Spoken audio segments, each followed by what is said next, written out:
Part 5. Output Configuration.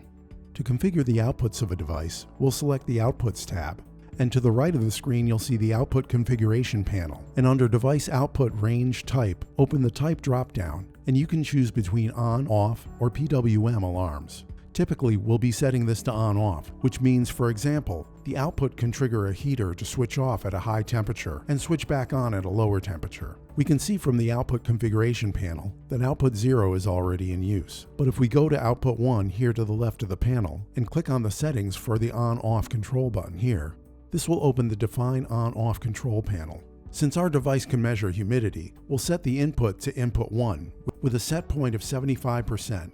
And we'll leave the control actions at reverse, meaning the output will be on until the humidity hits 75%, and we'll leave the deadband at 0, and click Save.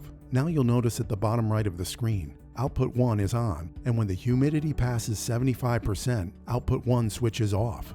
And when the humidity drops below 75%, output 1 will switch back on.